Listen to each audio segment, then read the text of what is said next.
Você que trouxe a sua Bíblia, abra no livro de Jeremias, capítulo 18, verso 3. Jeremias, capítulo 18, verso 3. Amém? Quero dar uma boa noite para o pessoal da transmissão, Mara, Iaf, Roosevelt, Maria Aparecida, sejam todos bem-vindos à nossa transmissão. Livro de Jeremias, capítulo 18, versículo 3. Amém? Você que não tiver, pode acompanhar conosco aqui na projeção.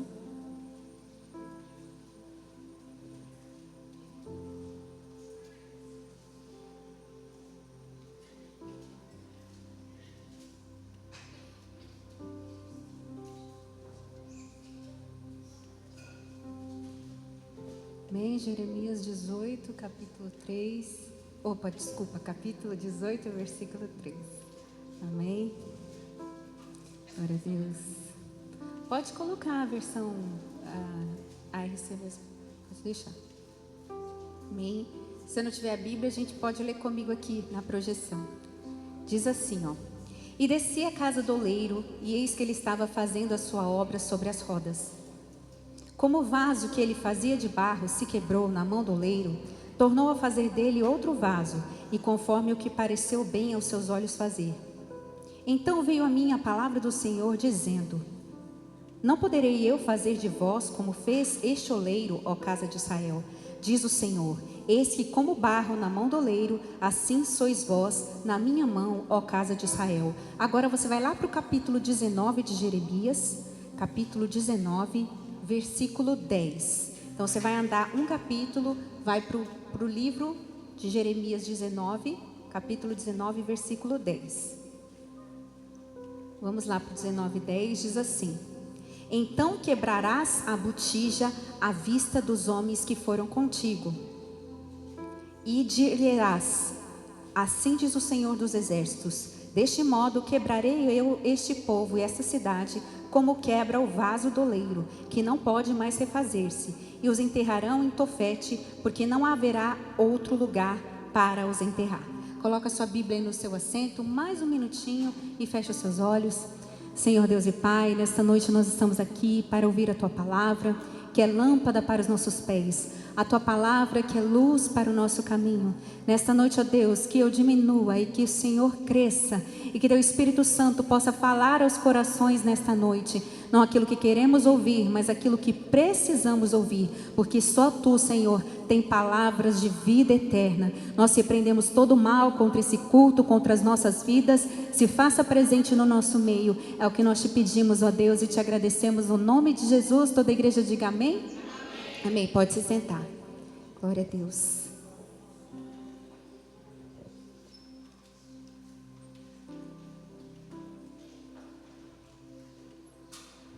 Glória a Deus, aleluia, Senhor. Eu não sei se você entrou aqui entristecido, mas hoje Deus tem uma palavra de cura e direção para a sua vida. Amém? Hoje, Deus, você pode se sentir quebrado, como esse vaso aqui da palavra, mas você ainda está nas mãos do Senhor, na mão do oleiro. Independente do que você esteja vivendo, o que você esteja passando, o importante é que você está nas mãos de Deus. Quebrado ou não, você ainda é do Senhor. Você pertence ao Senhor, a sua vida está nas mãos do Pai. Amém? Então aqui, no livro de Jeremias, nós lemos sobre dois tipos de vaso. No segundo ele fala botija, que também pode ser chamado de vaso, né? Então no capítulo 18, nós vamos ver uma cena, que é o vaso na olaria de Deus. E depois nós vamos ver uma outra cena, que é um vaso sendo quebrado nas mãos de Deus. Então a gente precisa saber a diferença de vaso moldado por Deus.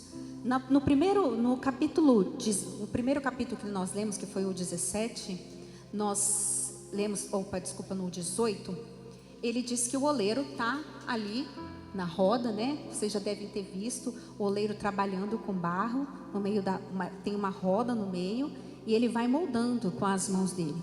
E pode acontecer daquela massa se quebrar. Não foi Deus que quebrou ela se quebrou sozinha. Ela se quebra porque ele está ali moldando com as suas mãos, de repente ela ela se desmonta, ela se desfaz na mão dele. Quando ela se desfaz, ele torna a mexer naquela massa para ele formar um vaso perfeito. Então, ele pega essa massinha do vaso moldado. Então, não sei se você entrou aqui desanimado, passando por tantas lutas que parece que você não vai aguentar. Mas eu quero que você saiba que você está sendo moldado por Deus. Ainda que pareça que você vai se quebrar, ainda que você venha se desfazer, você será refeito para a glória de Deus. Amém? Existe um poder de Deus. É um processo difícil, mas existe um resultado glorioso quando nós estamos na mão do oleiro. E nós vamos ter uma unção muito maior sobre a nossa vida. Esse é o vaso moldado. É como se fosse uma poda de Deus na nossa vida. Ele fala que a planta que dá fruto, ele poda para que venha dar mais fruto. Segundo os geólogos, existem mais ou menos 200 tipos de barro, mas os melhores tipos de barro para você fazer vaso, fazer utensílios, são aqueles cujo barro é de difícil acesso, aqueles que estão nos mangues, aqueles que estão no lamaçal, aqueles que estão longe do convívio em sociedade. Isso nos ensina que até aquelas pessoas que são marginalizadas, esquecidas pelo mundo, podem ser grandes vasos nas mãos de Deus. Porque Deus é um Deus dos improváveis. Deus é aquele que escolhe as coisas loucas desse mundo para confundir as sábias. E aquela pessoa difícil da sua casa por quem você ora, ela pode ser uma bênção ainda nas mãos de Deus. Amém? Então, aqui existe o vaso que está ainda no molde. Então, aqui eu trouxe mais ou menos um exemplo para vocês verem, tá? Isso aqui, gente, é uma massinha, né? É um vaso, né? Não está muito bonito, mas é um vaso, né? E aqui, ele ainda está no molde, certo? Então, a primeira passagem que Deus fala em Jeremias é um vaso que ainda está sendo moldado, ou seja, a massinha dele está mole. Então, vocês podem perceber que aqui tem as minhas digitais. Assim como quando Deus te molda, as digitais dele ficam em você. E ele te molda de dentro para fora. Ou seja, Deus começa a obra dentro da nossa alma. Só que o que acontece? Se de repente essa massa se desfizer, ela se desmontar assim, igual está aqui, o oleiro pega de novo e ele refaz o barro. Ele começa a moldar de novo para tomar a forma que ele deseja. Assim, ele se torna um vaso nas mãos do Senhor. Então, ele pega aquela massa e modela ela. Ela pode ser modelada. Todavia, se eu pegar esse vasinho aqui, depois de modelado, e colocar ele no forno, ele vai endurecer. E ele vai ficar igual esse vasinho aqui, ó. É um vasinho duro. Esse vaso aqui, dá para moldar ele de novo? Sim ou não? Dá para eu fazer alguma coisa? Não, agora a massa não está mais mole. Então, em Jeremias 17, a massa está mole. Deus está moldando o seu povo com as suas mãos. Agora não, a massa está dura. O vaso está duro. Não tem mais como moldar. E a gente foi escolhido para ser um vaso de honra nas mãos de Deus. E aqui, a gente sai do vaso moldado para ir para o vaso que está duro. Aí vou pedir para o pastor Anderson me ajudar. Cadê o pastor Anderson? Pastor Anderson, aí olha só o que Deus mandou Jeremias fazer. Deus falou para Jeremias assim, ó, esse aqui é meu povo, tá? Acho que aqui não vai dar para a câmera ver, né? Vou colocar mais ou menos aqui, né? Agora, gente, aqui é o vaso. O pastor pode descer aqui para você fazer. Sim. Só que você pode colocar aqui, ó, nesse primeiro degrau aqui. Aqui. Isso. É bonitinho, né? Coloca aqui coloca a cestinha aqui no chão. Não.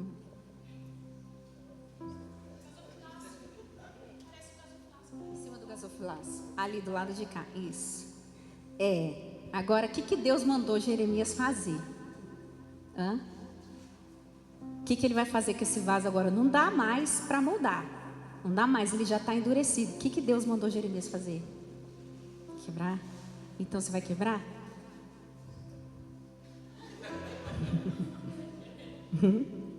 É bonitinho, né? Mas Deus mandou quebrar. É para quebrar. É para quebrar. Tem certeza? Deus falou para Jeremias: pega a botija e quebra. Deus. Então quebra. Será que ele vai conseguir, gente? Ih! Cabeça dura. Vai de novo. É orgulhoso. Quebrou. E agora, o que você vai fazer? Parabéns. As obreiras vão brigar com você. O que você vai fazer agora? Não. O que você vai fazer? Me dá aqui. Não. O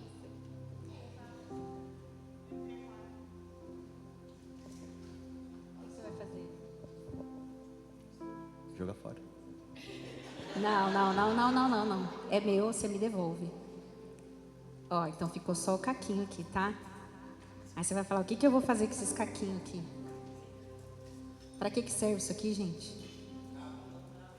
Joga pro lixo? Se fosse você ia jogar, não ia? Mas Deus não joga. Amém? Então você vai começar a entender a diferença do vaso que foi moldado e do vaso que foi quebrado. O vaso moldado, ele se desfez nas mãos de Deus. E o vaso quebrado, não. O Deus mandou quebrar. Foi Deus que mandou quebrar, como o Anderson fez aqui. A gente pensa assim, se esse vaso fosse meu, eu ia ficar com uma dó, né? A gente fica com aquele apego. Mas Deus falou para Jeremias, vai lá e quebra a botija na frente do meu povo, porque você vai entregar uma profecia. Então, a gente vê a diferença dos dois tipos de vaso. Eu mostrei aqui para vocês entenderem. Porque às vezes a gente tem pedido para Deus restaurar algo na nossa vida, mas existem coisas que foram quebradas, existem coisas que não serão novamente encaixadas na nossa vida, tem coisas que precisam ser destruídas, tem coisas que não podem mais fazer parte da nossa vida. E a botija quebrada, ela pode representar duas coisas na nossa vida: ou o fim de um ciclo, ou seja, aquele ciclo não vai voltar mais, ou o juízo de Deus. O que é o juízo? Às vezes a gente pensa assim, meu Deus, aquela pessoa é cabeça dura, ela faz tudo errado, e Deus sempre vem e perdoa, Deus sempre vem. Assim era a revolta de Jonas com o povo de Nínive, porque o povo aprontava, fazia um monte de coisa errada, e o Senhor falava assim, ele falava, Deus, quando que esse povo vai pagar pelo que eles estão fazendo? É como se fosse assim, o laço da misericórdia de Deus. Você vai aprontando, você vai fazendo coisas erradas, você vai persistindo no erro. Você ainda está sobre o laço da misericórdia. A partir do momento que você sai do laço e entra o juízo de Deus, vem as consequências. E aí, quando entra o juízo de Deus na nossa vida, não tem mais como voltar. Então, aqui ele está dando uma diferença. Quando é a ruptura de um ciclo, quando um ciclo se rompe nas nossas vidas, é porque algo novo está nascendo no coração de Deus para nós. É porque Deus está preparando algo novo. Assim, uma vez aconteceu na minha vida, de uma irmã, ela teve um sonho comigo. E ela falou assim, cara, eu sonhei que você estava chorando muito, porque entrava um caminhão dentro da sua casa e começava a quebrar todinho o seu piso. Mas quebrava, você chorava tanto por causa daquele piso que estava sendo quebrado. Mas era um piso velho, era um piso antigo. Só que de repente encostou um caminhão com porcelanato novo e lindo para colocar no lugar daquele piso. E realmente, quando ela entregou aquela palavra na minha vida, foi um refrigério, porque eu chorei muito com o fim de um ciclo na minha vida. Foi muito difícil me despedir daquele ciclo. Foi muito difícil ver aquele vaso sendo quebrado. Foi muito doloroso. Mas Deus tinha algo grandioso para colocar na minha vida. Então, quando você está no molde de Deus, aqui, como esse vasinho que ainda está sendo moldado, são as lutas que te escolhem. Você fala assim, eu não escolhi passar por isso, eu não escolhi acontecer isso na minha vida. Tem lutas que escolhem a gente, é ou não é? Fala, meu Deus, esse diagnóstico, meu Deus, esse problema. Isso você está no molde. Quando você está no juízo, são as lutas que você escolhe. É diferente. Então, prefira a misericórdia e ser um vaso moldado por Deus do que o juízo, porque o juízo é difícil. É difícil ser um vaso quebrado.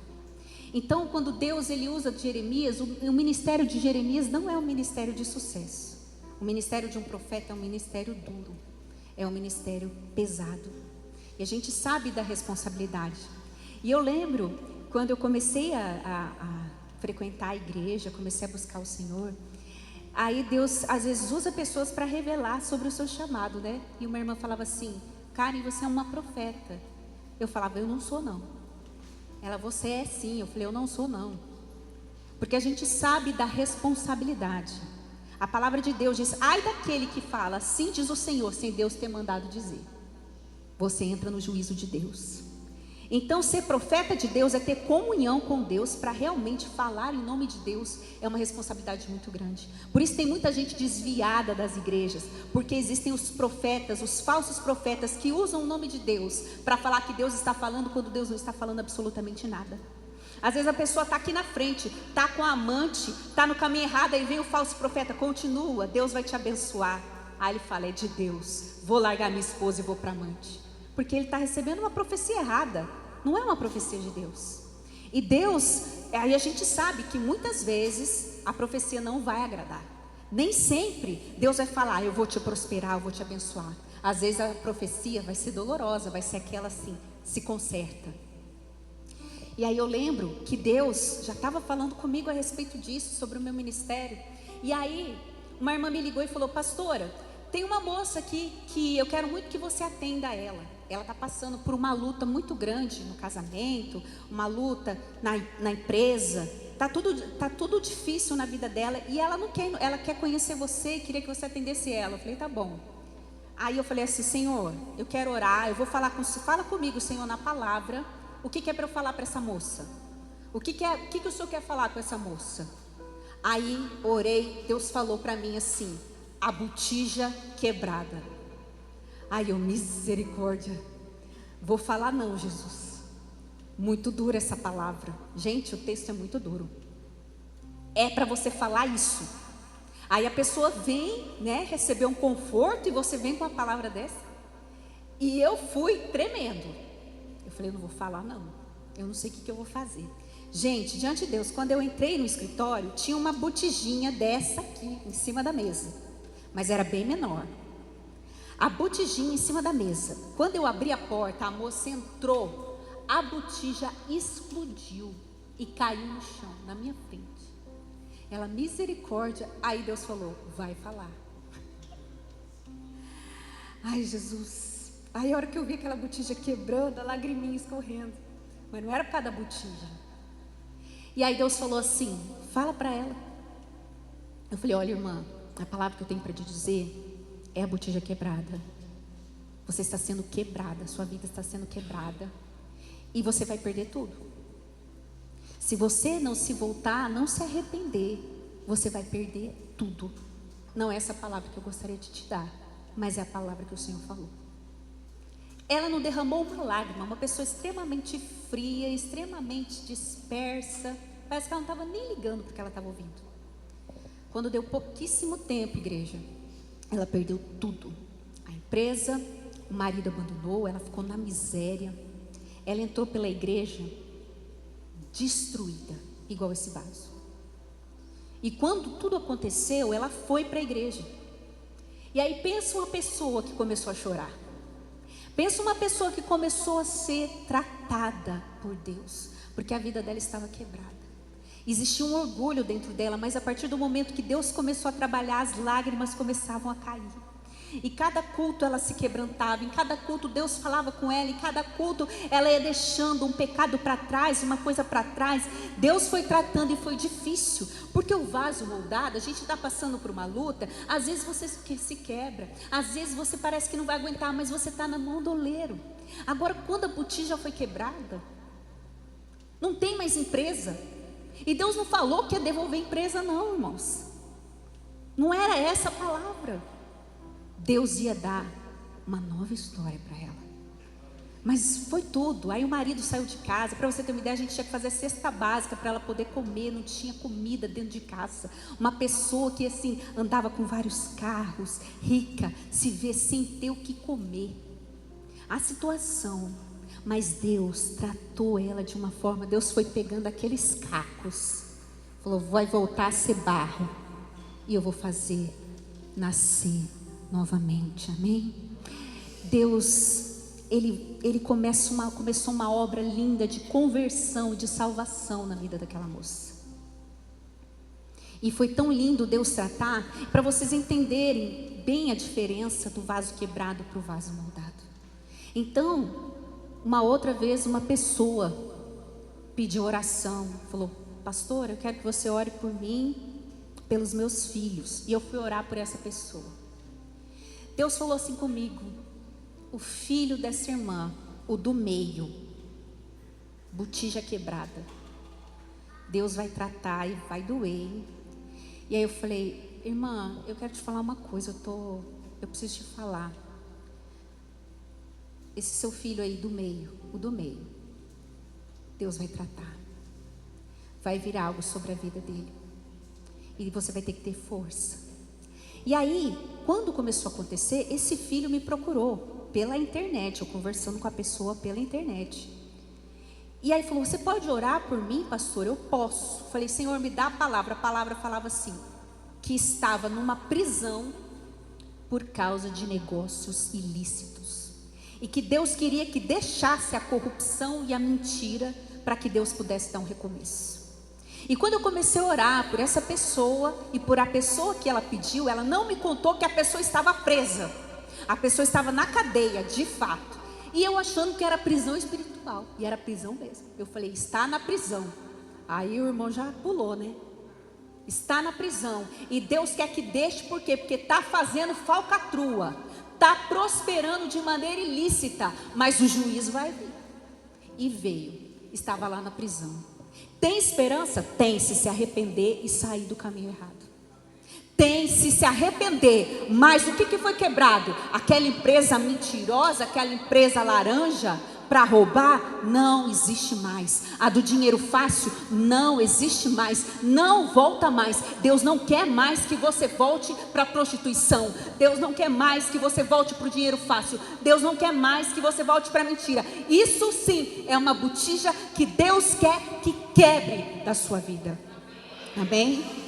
Então por isso que a gente tem que ter responsabilidade. Porque às vezes você está falando: não, Deus vai te prosperar, irmão. E o irmão está fazendo falcatrua. Deus vai falar: eu não disse isso. Eu não disse isso. E ai dos profetas que profetizam em vão. O juízo com o próprio Deus. Porque a gente não pode falar em nome de Deus. É muita responsabilidade. E eu dizer que Deus está mandando eu te dizer alguma coisa. Por que você acha que eu tinha medo? Eu não queria de jeito nenhum. Eu me escondia. Falava: não, Senhor, eu não quero. Porque é uma responsabilidade a gente usar. Por isso que a gente tem que estar fundamentado na palavra de Deus. Para Deus te mostrar. Eu vou orar, Senhor, sobre o que é para eu orar. Qual é o direcionamento para essa vida? Porque às vezes essa pessoa vai fazer uma aliança errada. E uma palavra errada minha pode fazer essa pessoa se confundir. Então são as lutas que você escolhe na sua vida. Igual, por exemplo, a pessoa que fuma. E hoje, né, o diabo, ele é tão astuto que agora, né, o cigarro, ele destrui o pulmão gradativamente. Hoje tem o cigarro eletrônico.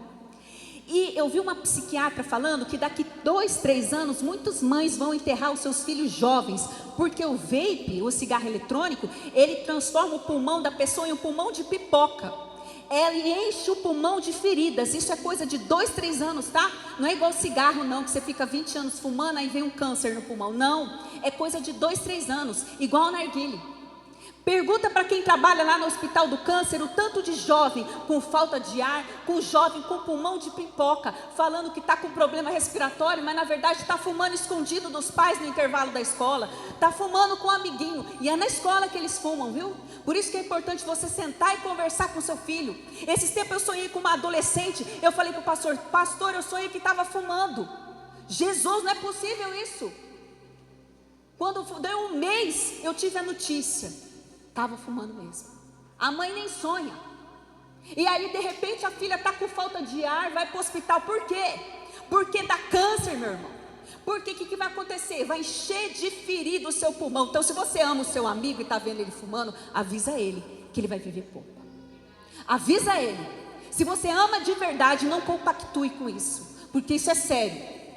Pesquisa aí, dá um Google para você ver. Pulmão de pipoca, 2 a 3 anos para levar à morte. A pessoa não consegue respirar, não tem força. E aí o que vai acontecer? O que aconteceu com esse pulmão? Está sendo moldado? Enquanto você ainda tem um pulmão razoável, pare. Agora, a hora que seu pulmão acontecer isso aqui, não tem como te dar um novo pulmão. Aí é só um milagre. Então não brinque com a sua vida. Não brinque com as coisas sérias. Prefira a misericórdia de Deus enquanto dá para salvar. Então tem lutas que a gente escolhe. Você escolheu fumar, então você vai ter que arcar com a consequência. Porque a doença pode vir no momento mais feliz da sua vida, em que você queria tanto viver. E a sua vida pode ser abreviada. Assim como a gente entrar na fila errada, a gente querer aquilo que não é para a nossa vida. A Bíblia diz de Ananias e Safira, que entraram na fila errada. Por quê? Naquela época, quem queria caminhar com Jesus, vendia os bens, tá? E eles viviam em comunidade. Então todo mundo vendia tudo, porque eles não tinham mais apego às coisas materiais. Eles vendiam tudo. E os discípulos administravam o dinheiro. Então para viver naquelas comunidades, tinha que vender tudo. Não podia ter bens e repartir entre eles. Então era dividido igualzinho. E aí Ananias e Safira foi e queria fazer parte da comunidade. Só que eles não achavam justo entregar tudo. Então eles venderam uma propriedade e entregaram só uma parte do dinheiro. Eles estavam mentindo. E aí eles entraram na fila. Deus mandou eles entrar na fila? Sim ou não? Não. Eles eram obrigados a entrar na fila? Não. Mas para entrar naquela fila tinha que dar tudo. Então, ele não era obrigado a dar tudo. Assim como casar. Você não é obrigado a casar, mas a partir do momento que você casar, você tem que se portar como pessoa casada. Você tem que pagar o preço de ter casa, filho. Quer ter filho? Não é para os outros cuidar, é para você cuidar. Então, se você não quer cuidar, não tenha filho. Deus não te obriga a ter filho. Deus não te obriga a casar. Pastor, Deus me livre. Casar. Então não casa, meu irmão. Seja feliz sozinho. Mas a partir do momento que você casa, você quer casar e quer viver solteiro, não vai dar bom. Mesma coisa, Ananias e Safira. Ninguém mandou eles entrar na fila. Eles entraram porque eles quiseram. Só que eles mentiram. Eles estavam na fila errada. Porque existiam regras. Eles queriam o bônus de estar na comunidade, mas não queriam o ônus. Eu quero o bônus de casar, mas eu não quero o ônus. Eu quero o bônus de ser crente, mas eu não quero pagar preço nenhum. E eles entraram na fila. E eles morreram, igreja, porque eles mentiram contra o Espírito Santo. Então, existe algo terrível quando a gente mente. Quando a gente entra, pega uma luta que não é pra gente. Ananias não precisava entrar naquela fila. Era só não ter entrado. Mas ele entrou na fila que não era para ele. E o final não foi bom. Assim como Sansão foi escolhido por Deus. A sua mãe era estéril. Um anjo apareceu para ela e disse assim, ó, ela vai engravidar. E Sansão era nazireu de Deus. Sansão não podia beber vinho. Sansão não podia cortar os seus cabelos. E Sansão não podia tocar em coisa morta. Sansão, ele tinha 7 tranças no seu cabelo. Então, quando você vê o símbolo do... Se a Cássia puder arrumar para mim o símbolo do castiçal. Vem aqui, Bia, você que está com a camiseta da igreja. E arruma para mim, Cassim, uma foto de um castiçal. Pode subir aqui. Aqui, ó. Não sei se vocês sabem, mas essa logo aqui da igreja, essa parte aqui do CCCG é um candelabro. E o candelabro, ele tem 7 pontas. 1, 2, 3, 4, 5, 6, 7. Isso aqui é um candelabro invertido. Essa foi a visão que Deus deu da logo da igreja. E o Espírito Santo dentro do mundo, porque hoje essa igreja ela é online, ela alcança pessoas de outros estados, de outros lugares. E o Sansão, ele tinha 7 tranças. É como se fosse um candelabro. Era a unção do Espírito Santo sobre a vida dele. Obrigada. Representava a unção, representava o poder de Deus sobre a vida dele. Não, o poder não estava na trança. Não, o poder estava em Deus. Mas Sansão, ele não podia cortar o seu cabelo e nem beber vinho. Mas mesmo não podendo beber vinho, o que Sansão fazia? Ele gostava de passear no meio da vinha. Ele não podia beber vinho. Mas ele gostava de passear no lugar que ele não podia Então cuidado para você não passear emocionalmente nos lugares onde você não vai ter resistência para vencer. Onde você não vai ter resistência emocional para vencer, porque a tentação vai te achar e você pode perder o propósito de Deus na sua vida. Então cuidado, porque as pessoas e coisas pelas quais nós abandonamos Jesus vão nos abandonar lá na frente, porque tudo que não vem do Senhor para a nossa vida é desprovido de eternidade, é desprovido de durabilidade, e nós precisamos entender. Então Sansão, ele tinha um voto com Deus, que ele não podia beber vinho, mas ele gostava de passear no meio da vinha. E passear no meio da vinha é passear no meio daquilo que te faz pecar, é responder àquela provocação, é ficar passeando nos lugares onde você não deve, andar perto de quem te tira paz, ficar visitando aquela rede social que vai te fazer pecar, vai te fazer irar. Obrigada. Sabe aquilo que vai te levar para o vício? Ficar remoendo mágoa. Aquilo que você sabe que se você for naquele lugar você vai se irar, você vai pecar. Você está passeando no meio da vinha, num lugar onde não pode. E esse desejo desenfreado levou Sansão à destruição. Destruiu a vida dele a ponto dele não perceber que o Espírito de Deus havia se afastado dele. Ele não percebeu. Olha que coisa triste. Então o pecado faz com que você perca o valor, a sensibilidade das coisas espirituais. O pecado te faz perder a sensibilidade das coisas espirituais. A pessoa não sente mais.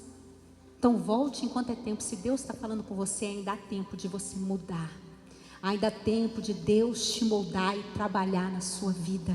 Amém? Volte enquanto é tempo. Se Ele envia um chato para pegar no seu pé, se Ele envia um chato para te chamar para o culto, se Ele envia um chato para levar uma palavra dura para você, agradeça. Agradeça, porque Deus ainda está cuidando de você. Melhor ser moldado do que ser destruído. Então pode me amassar, irmão, pode me encher o saco, pode puxar minha orelha. Glória a Deus, porque os nãos libertam muito mais do que um sim. Não saber ouvir um não tirou Adão e Eva do paraíso. E não saber entender pode te impedir de viver a promessa. Amém? Nós temos coisas lindas para viver. Então não adianta a gente ficar se enganando como Ananias e Safira. Vou passear no meio da vinha, não tem problema. Depois eu vou no culto e continuo passeando no meio da vinha, não tem problema. Não tem problema, eu vou fazer tudo errado, é só ocultar os stories do pastor. O pessoal pensa que a gente não sabe, né? Sempre tem um irmão para dar um print. Vou bloquear o pastor. Pensa que a gente não sabe, gente. Você está enganando a quem? Você mesmo. Assuma quem você é. Ninguém tem nada a ver com a sua vida. Seja verdadeiro. Sabe por quê? Você fica mentindo para você mesmo. É para você mesmo. Eu lembro de uma pessoa, né, que era do Ministério de Louvor, e que o pastor já tinha conversado com a gente sobre algumas condutas que não podiam no Ministério de Louvor. Um exemplo delas é que a gente não toma nada alcoólico. Isso é uma regra. Pode ter gente que fala, não, Jesus bebia. Não interessa. Você trabalha aqui, você não bebe. Amém? E aí, essa pessoa pegou e postou um stories num lugar inapropriado. E o pastor Anderson, ele não é... o pastor Anderson é low profile, como diz, né? O pastor Anderson não é de internet. Mas, para a sorte desse irmão, o pastor Anderson foi o primeiro que viu a história. Ele esqueceu de ocultar o pastor Anderson. Esqueceu de silenciar, olha o azar. O pastor Anderson foi o primeiro que viu, gente. Aí, pastor Anderson, o quê? O quê? Pô, esqueceu, que mancado, irmão.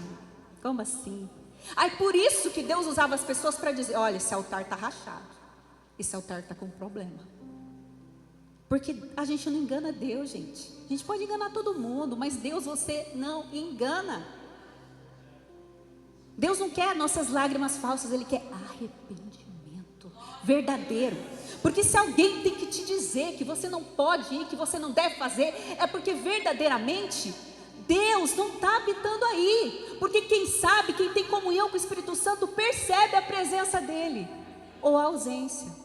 Porque se você continuar assim, vai ser como Sansão, você não vai perceber que o Espírito Santo está longe de você faz tempo. E Ele não é só quando a gente precisa. Ele quer viver com a gente. Ele quer intimidade com a gente. É tão pobre isso. Buscar Deus só na hora da dificuldade. O pecado, o mundo, como diz essa canção, eu não te troco por nada, não há espaço para mais nada, todo vazio que havia em mim, hoje é sua morada, a minha alma buscava e nada me completava, tua presença é o que faltava em mim. Minha vida foi transformada, não é? É assim, como a mulher que pecou, adúltera, ó. Levanta daí, eu te perdoo, mas vai e não peques mais. Destrói o adultério na sua vida, ó. Acabou. Não tem, é pecado e acabou. É princípio e acabou. É isso que Deus estava falando. Então Sansão, ele brincou. Ele brincou com princípios, ele brincou com coisas sérias. E a gente não consegue enganar Deus. Então, um dia eu disse para uma irmã, que ela falou assim, eu sou tão apaixonada pelas coisas do mundo, será que um dia eu vou amar Deus? Tanto quanto eu gosto das coisas do mundo. Eu falei, um dia você vai amar Deus, que você não vai sentir vontade. Você vai sentir nojo. Eu olho, quando eu era do mundo, a gente dá nojo de quem a gente era. Dá nojo. Você olha e fala assim, Jesus, como que eu pude? Onde que eu estava com a cabeça? Você não vai ver a mínima graça. Não tem a mínima graça. Eu sou porque eu vim do mundo. Para mim lá não tem nada para mim. Eu já sei. Então você vai entender, mas precisa ser verdadeiro. Senão você se torna religioso. Senão você fica mentindo, querendo enganar as pessoas. É religiosidade. Deus, Ele quer verdade. E precisa arder. Não precisa ninguém te falar. O Espírito Santo, quando você entristece Ele, você sente. E Ele fala com você. Ele vem, ó. Ele vem, ó. Pode parar, Karen. Quieta. Ela vai ver só, vou falar, vou cala a boca. Senta, fica quietinha. Glória a Deus, porque Ele está falando comigo. Se eu estou levando ralo, é porque Ele está falando comigo. E como a gente leva ralo, viu, irmão? A gente leva ralo, viu? Deus já vem, ó. Opa. Está saindo aí da presença. Volta. Volta. E Sansão, ele ignorou o valor das coisas espirituais. Então ele pegou, ele achou um leão morto. E dentro do leão morto havia um favo de mel. Então ele tocou numa coisa morta para poder pegar um favo de mel. Ele fez duas coisas. Ele fez algo que ele não podia, que era tocar num cadáver. E ele gostava de beber vinho. Então ele já começou o pecado assim, não derrubou Sansão de uma vez, foi gradativo, que ele foi caindo. E aí ele tocou. Então o mel é o benefício da tentação, sabe? Ah, mas eu vou trabalhar nesse lugar aqui, eu sei que é ilícito, mas é um dinheiro legal, pastor, eu vou até dar o dízimo, olha, que bênção. Mas é dinheiro errado. É mel dentro da boca do leão, para a gente conseguir o benefício. E tem gente que é assim, não importa o valor das coisas espirituais. Eu lembro de uma pessoa que orava para Deus restaurar o casamento dela, o marido não queria mais. Aí um dia ela falou, pastor, ora por mim, eu estou com uma dor de cabeça. Eu tive um sonho, o que a senhora acha desse sonho? Eu falei, eu vou orar, irmã. Quando eu estou lá na minha casa, eu vi a irmã com uma bacia de mel botando o nome do infeliz. Ai, eu falei, gente, eu estou ficando doida, não é possível não. Senhor, não estou vendo isso não. Aí eu falei, irmã, por acaso a senhorita está indo no centro de macumba? Eu vi o nome do menino, do rapaz no mel, você fez isso? Fez. Um dia vai no culto, no outro vai na macumba. Alguém vai resolver o meu problema. Não importa. Né, Samuel? É o Isaac que está indo. Não importa. Gente, as coisas espirituais, elas têm peso na nossa vida. Muito peso. Ela estava ali escondidinha, ninguém viu ela mexendo com mel, mas Deus viu. Falei, irmã, você está orando, mas você está em dois caminhos aí, não vai dar certo. Então existe um peso às coisas espirituais na nossa vida, a gente tem que dar valor. Sabe, eu fico muito feliz quando o meu filho tira nota alta. Eu fico muito feliz quando eu vejo o Mateus sendo educado com as pessoas. Eu fico muito feliz quando eu vejo o Mateus prosperar. Mas não tem alegria que pague quando eu sei que meu filho está em comunhão com Deus. E na semana do Culto Kids, a pastora Carol falou assim: Kari, eu via o brilho do Espírito Santo na vida do Mateus enquanto ele pregava. E aí teve a casa de Obed-Edom, que é uma reunião dos homens. E aí os homens vieram falar: pastora, o Espírito Santo tomou o Mateus ali naquela sala. E foi algo tão lindo que ele chorou, todos os homens chorando, porque a presença do Senhor era forte na vida do Mateus. E eu chorei, eu falei: glória a Deus, porque não tem maior alegria para uma mãe do que saber que o seu filho está cheio do Espírito Santo. E aí eu chamei ele e falei: filho, eu não estava presente, mas eu ouvi que Deus usou sua vida. Então, é importante você ser um bom homem, é importante você estudar, mas não abra mão da presença por nada. Não tenho alegria maior que eu saber que o Espírito Santo está com você. Isso não tem presente maior. Então, Sansão, ele começou a desandar na sua vida. Ele viu uma moça bonita, mas só que ela era filisteia. Ah, ele é bonito, mas é mundano. Ela é bonita, mas é mundana. E aí, ele falou: eu quero casar com ela. Aí seus pais falaram: mas Sansão, não tinha uma israelita? Não tinha uma do nosso povo? Você tem que escolher uma de fora? Ah, mas ela agrada os meus olhos. Até quando a gente vai escolher pelos nossos olhos e não escolher pela direção de Deus? E aí ele se casou. Olha, a história foi tão triste que ele nem chegou a consumar o casamento. No noivado mesmo, o diabo já aprontou, porque ela era filisteia. Ele já teve uma ideia idiota por causa do mel que ele pegou. Ele resolveu fazer um enigma, foi uma confusão. No fim, morreu ela, morreu os pais. Foi uma tragédia e nem consumou o casamento. A história foi triste. Aí depois disso, Sansão se envolve com uma prostituta. Fala: não, ele vai melhorar. Aí ele escolhe uma prostituta. E no fim das contas, ele acaba escolhendo Dalila para piorar. Você fala: não, a pessoa agora... Eu sempre brinco, eu falo: tem irmão que vem e fala: pastor, ora por mim, eu quebrei um dente. Aí você ora para Deus, mas irmão, então sai da fila onde quebra dente. Mas enquanto ele tiver dente na boca para quebrar, ele volta. Calma que ainda tem dente, né? O Isaac é o riso. Ele é igualzinho o nome dele, significa riso. E aí ele escolhe a Dalila. Então às vezes você não consegue viver suas orações na vida profissional. Eu desejava viver as minhas orações na minha vida sentimental. Porém, Deus falava comigo: renuncia, porque esse seu namoro aí é uma mentira. Eu precisava confiar no propósito de Deus para a minha vida. Assim você precisa confiar no que a palavra te diz. Confie. Deus estava falando comigo que eu não podia construir um relacionamento baseado em mentiras, em ilusões. Não era verdade. Era uma casa firmada na areia. E Deus falou nitidamente comigo: o que Deus estabelecer na sua vida vai ser firmado na rocha. Pode vir o vento, ela resiste. Então busque direção de Deus para namorar e principalmente para casar. Busque a direção de Deus, porque o seu coração é enganoso. Ele pode projetar algo que ele quer que seja real, mas não é.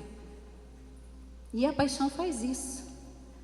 Então, se Deus falar com você, entregue esse namoro, esse noivado, não avance para um casamento, porque o sofrimento é grande.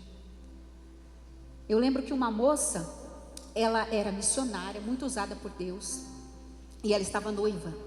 E ela pediu: Senhor, fala comigo, se esse noivado é do Senhor ou não. E ela pediu uma resposta para Deus. E aí ela estava em oração.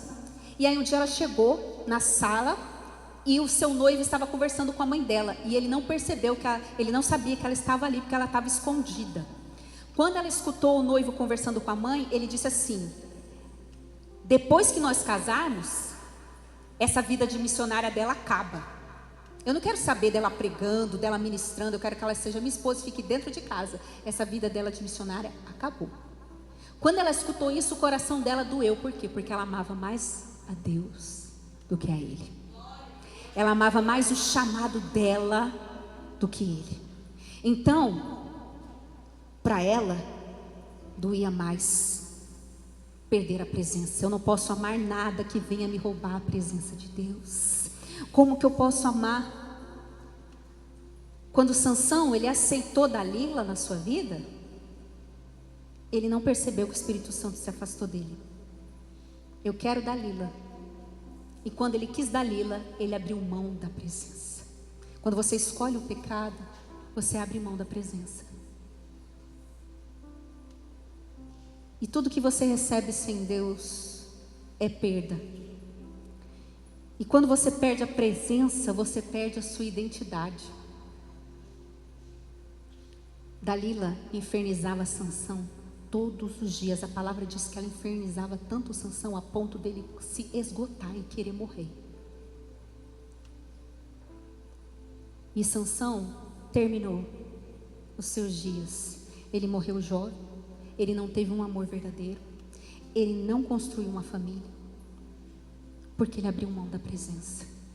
Ele não deixou descendentes. A história dele foi triste. Então entenda, quando tem escolhas que se você fizer na sua vida, você vai abrir mão da presença. Nós precisamos entender o valor das coisas espirituais. Como nós cantamos aqui: Senhor, tudo é perda se não tenho a Ti. Não é?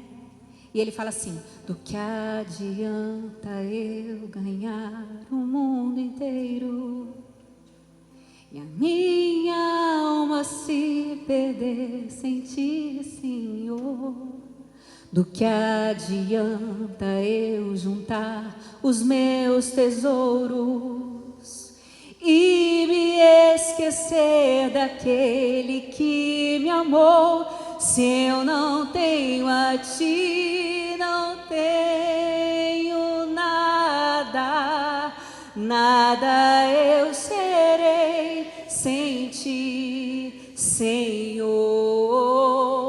Só Tua presença é o que me basta. Eu Te levarei por onde eu for. Isso tem que ser sua oração, amém? Tem que ser uma verdade na nossa vida. E Sansão, ele escolheu o pecado. Ele era um herói. A Dalila contou o seu segredo. Ele perdeu os seus cabelos. Ele já não tinha mais o Espírito Santo que dava força para ele. Ele estava cego, ele foi feito de escravo. E quando ele começou a rodar a moinha, trabalhando, sendo maltratado e chorando, e só cego, ele começou a enxergar tudo aquilo que ele havia perdido. Ali ele sentiu saudade da presença de Deus. Ele era como esse vaso quebrado. E ele queria voltar. Ele falou: Senhor, que saudade da Tua presença. A Bíblia fala que esses cacos da botija quebrada foram para o vale de Tofete. Esse vale de Tofete era um vale de maldição. O povo de Deus, ele estava tão longe de Deus que eles sacrificavam crianças para ídolos, coisa que Deus abominava. Por isso que ele falava que o povo dele era como essa botija quebrada, e ia para esse vale. Então o pastor Anderson disse: deixa eu jogar esses cacos no lixo. Eu falei: não, não vai jogar. Sabe por quê? Porque eu ainda posso fazer disso aqui, voltar para o barro e levantar um vaso novo. Mas como que eu vou fazer isso? Não é mais vaso moldado. Você precisa nascer de novo. Mas para nascer de novo, precisa morrer. Precisa morrer. Quando a gente está totalmente quebrado, aí Deus faz um vaso novo. A palavra do Senhor fala de Noemi. Ela era casada com um homem chamado Elimeleque. E aí estava tendo fome em Israel. Fome, eles eram de Belém de Judá. Como estava tendo fome, eles resolveram ir para as terras de Moabe. Assim como quando a crise vem, não abandone a presença, não abandone a casa de Deus, porque você foi traído, por causa de uma mentira, por causa de uma coisa que você não gostou, você vai deixar o Senhor? E eles foram para as terras de Moabe. E Noemi chegou lá com seu marido Elimeleque. E quando ela chega lá nas terras de Moabe, o seu marido morre. Elimeleque deixa Noemi. E aí quando ele morre, ela ficou com seus 2 filhos. E os seus 2 filhos tomaram mulheres moabitas para se casar. Um filho chamava Malom, ele se casou com Ruth, e Quilion, que se casou com Orfa. Então parecia assim: o meu marido faleceu, que dor terrível, mas agora eu vou ser consolada, porque os meus filhos se casaram e vão vir netos. Só que, curiosamente, eles ficaram casados 10 anos, e nem Ruth e nem Orfa tiveram filhos. Elas não tiveram filhos. E aí, quando passam-se 10 anos, Malom e Quilion morrem, os 2 filhos de Noemi. E é interessante, você vê os nomes. Malom significa doente. Quilion significa definhando, tuberculose. Como que a mãe dá um nome desse para o filho? A gente imagina que eles não eram saudáveis, que eles tinham problema de saúde. Mas isso fala muito dos frutos que a gente gera longe da presença de Deus. São frutos adoecidos. São frutos que não trazem alegria para o nosso coração. Então eu não sei que tipo de tragédia você está enfrentando, mas saiba que na crise Deus age, amém? Então, quando eles morrem, Noemi fala assim: Orfa, Ruth, ela toma uma decisão. Ela decidiu voltar para Belém, voltar para a terra do pão, porque ela ouviu falar que lá tinha comida. E que Deus tinha abençoado o seu povo. Então ela toma uma decisão, ela decide voltar para a presença de Deus. E ela fala: Orfa, Ruth, voltem para suas famílias, porque vocês podem se casar de novo. Eu não tenho nada para oferecer vocês, eu não tenho mais como ter filhos, eu já estou velha. Eu vou voltar para a minha terra. E aí Orfa decide voltar para sua terra, para os seus ídolos. Mas Ruth não. O nome Ruth significa companheira. E Ruth decide ficar do lado de Noemi. Saiba que quando você decidir voltar para Deus, Deus não te deixará sozinho, aleluia. Você não voltará sozinho. E dali que é retirado o texto que é lido em muitos casamentos. Não é de um homem para uma mulher, é de Ruth para Noemi. Ela disse: não peças para que eu te deixe e nem me afaste de ti, porque aonde queres que tu fores, eu irei. Aonde pousares à noite, eu pousarei. O teu povo será o meu povo, o teu Deus será o meu Deus. Aonde você morrer, ali eu quero ser sepultada. Que só a morte me separe de ti. Ela decide ficar junto com Noemi.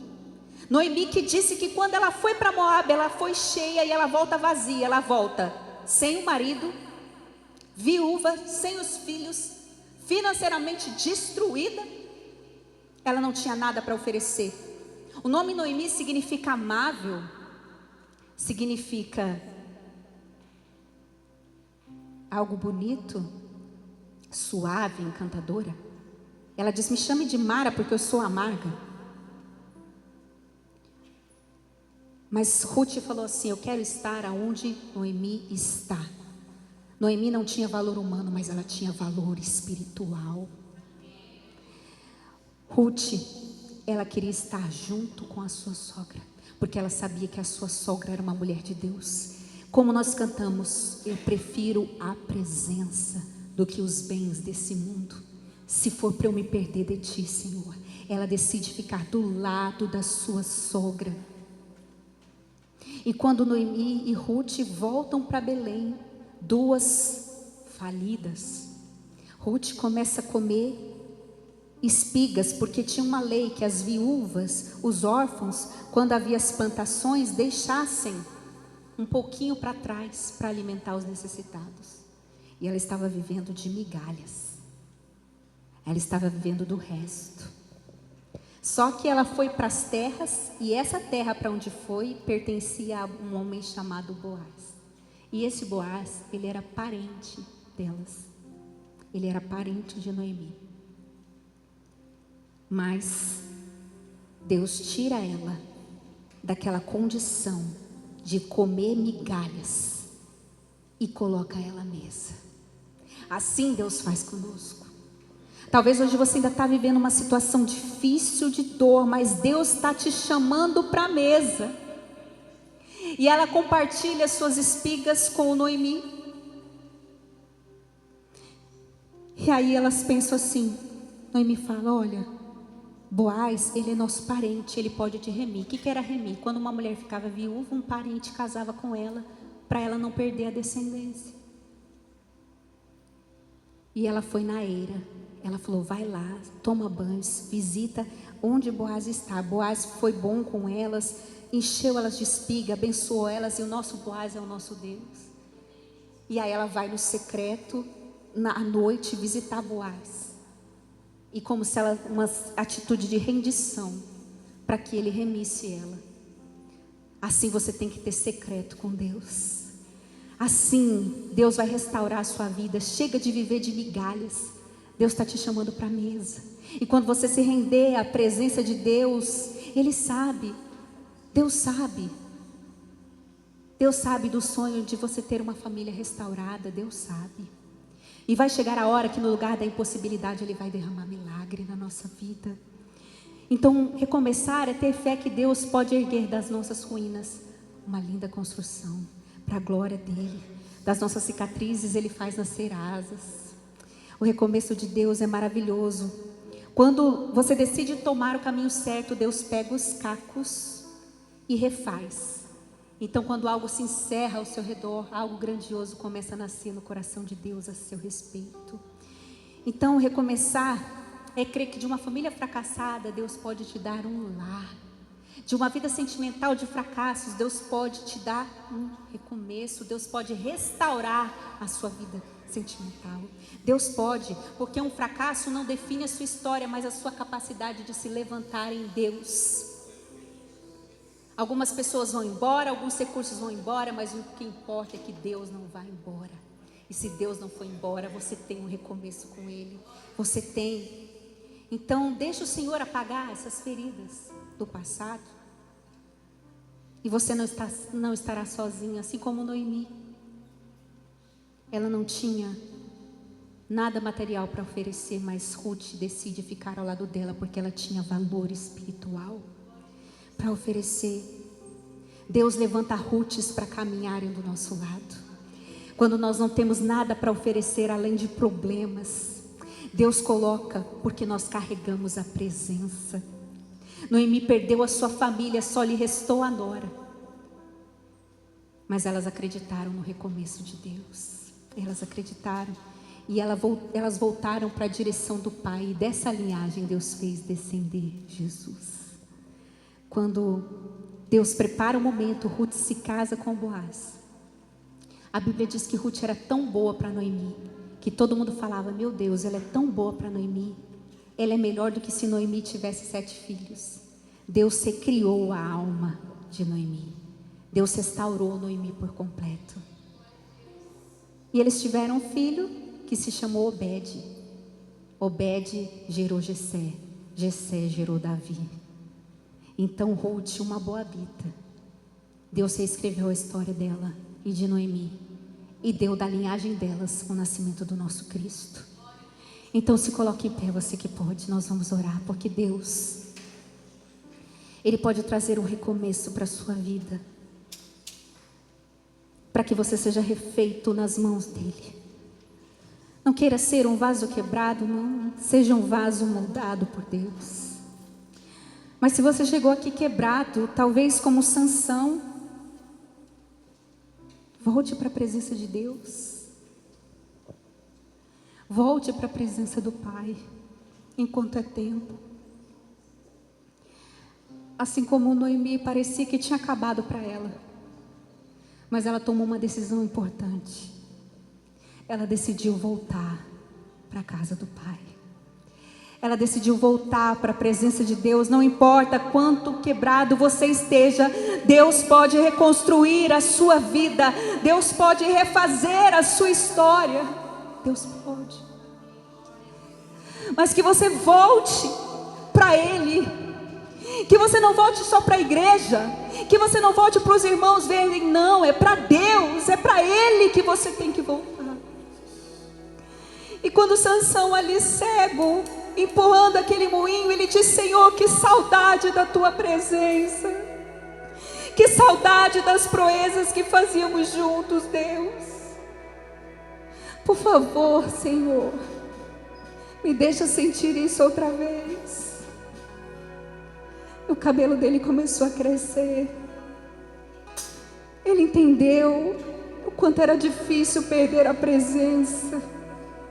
Então não perca a presença, não perca por nada que o inimigo venha te oferecer, por nada. Não abra mão da presença, não abra mão do que Jesus fez por você, porque nenhum homem nessa terra pode te amar como Deus te amou. Ninguém pode dar a vida por você senão Jesus. Ninguém te ama mais do que Ele. Então, se você deu a Ele os seus fracassos, honre a Ele com as suas vitórias. Honre a Ele. Honre a Ele no tempo que te resta, sim, porque nós temos um tempo aqui na terra que é cronometrado. E se nós estamos aqui é porque ainda nos resta algum tempo. Então, nesse tempo que te resta, não perca tempo longe da casa do Pai. Não perca tempo fora da presença de Deus. Eu não sei se você entrou aqui como um vaso moldado ou como um vaso quebrado, mas hoje Deus junta os seus cacos. Hoje Deus quer te refazer. Hoje Deus quer te abraçar com a presença dEle e dizer: filho, eu te amo. Você só tinha pecados para me oferecer, mas mesmo assim eu te amei. Eu te escolhi. Hoje o Senhor quer te levantar. Aleluia. Aleluia. Se você puder, dê um abraço aí em quem está do seu lado e diga assim: o Senhor te ama. O Senhor quer te refazer. Você não está sozinho. Diga para Ele: você não está sozinho. Você não está sozinho, não. Volte para a mão do oleiro, porque Deus vai lá no lixo catar os cacos e escrever uma nova história. Ele vai lá no lixo pegar os cacos, escrever um recomeço para você. Porque Ele te ama, Ele te ama, Ele te ama. Tem pessoas aqui que o Senhor está juntando os cacos. Ele está refazendo a sua história. Ele está te dando uma nova chance. Mas tem algumas coisas que precisam ser quebradas. Jogue fora da sua vida. Tire da sua vida. Eu não sei quem é a Dalila que está roubando o seu coração. Eu não sei quem é a Dalila que está tomando o lugar de Deus na sua vida. Mas hoje é hora de abrir mão. Deus está te dando uma chance. Volta. Volta. Volta verdadeiramente. Porque Ele pode refazer a sua história. Eu não sei se você é esse vaso que está em cacos ou se você é o vaso que está sendo moldado pelo oleiro. Pastora, Deus está me moldando e eu me desfiz. A luta está tão grande, a prova está tão grande. Calma. Deus está te moldando para fazer um vaso de honra, porque carregamos um tesouro dentro de nós. Nós somos vaso de barro que carrega a presença, que carrega um propósito. Calma, porque Ele está te moldando. Quebrado ou não, você está nas mãos do oleiro. Deus diz: você é meu. Eu não abro mão desses cacos, eu não abro mão desse barro. Você é meu e eu estou cuidando cuidando de você. Eu estou cuidando de você, aleluia. Então se coloque na mão dele. Oh Jesus. Em pedaços minha alma estava, mas por tua graça refeito sou. Se nada em troca fui resgatado, me libertou,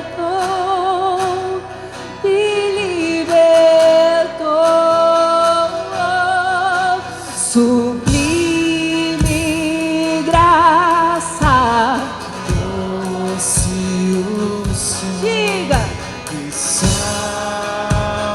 o pecador.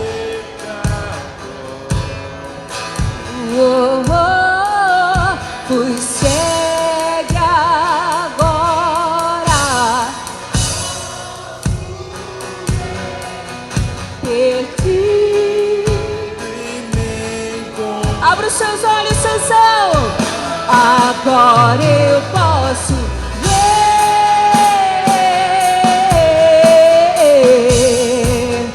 Eu posso ver seus olhos de amor, pra que eu possa viver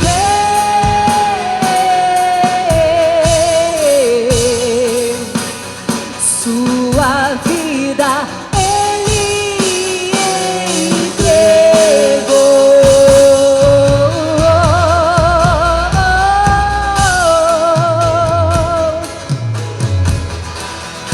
Oh Deus, e ele entregou.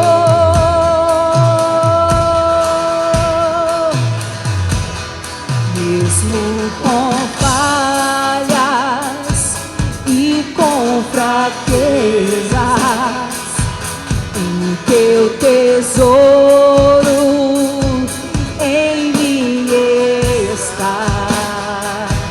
Minha vida entrego, serei teu vaso pro mundo ver o teu poder. Sublime graça, doce o som que salva o pecador.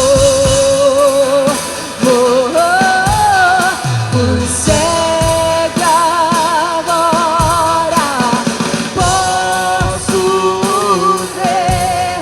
Perdi e me encontrou. Agora eu posso ver.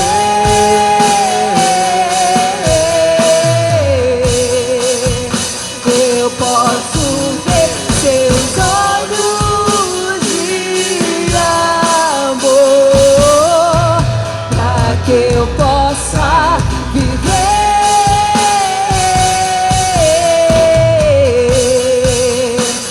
sua vida. Ele entregou.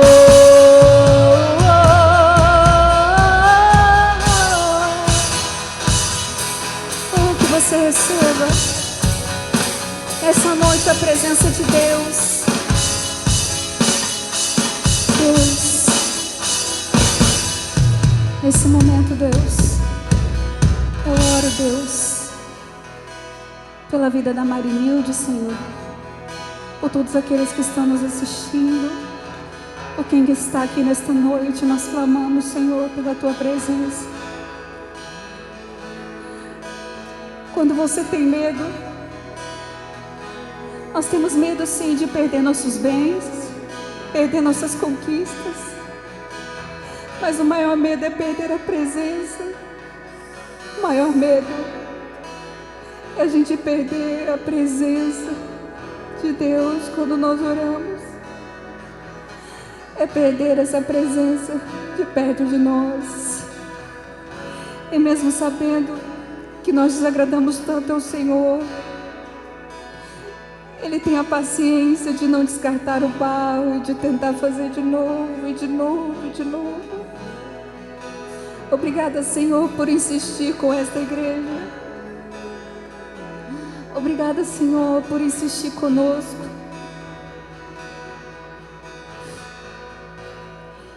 Obrigada por insistir com essa igreja. E sabe, igreja, essa semana eu escutei um testemunho de um cantor que ele carregava muita mágoa do pai.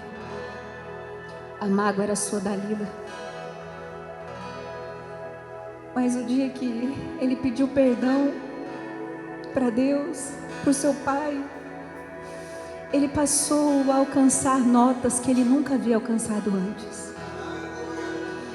De um barítono ele se tornou um tenor.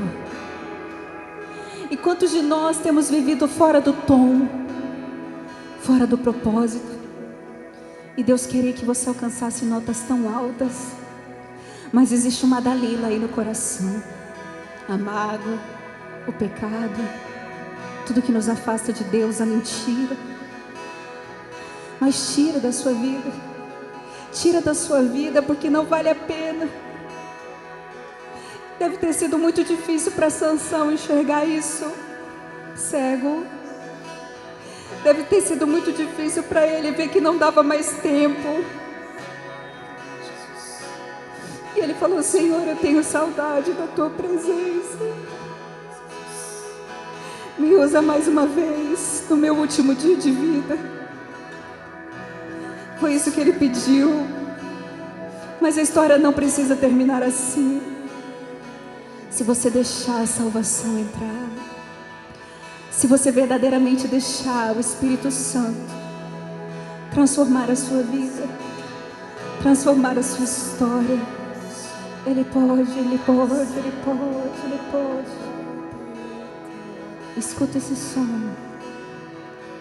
Aleluia.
Obrigada por interferir na nossa história, aleluia.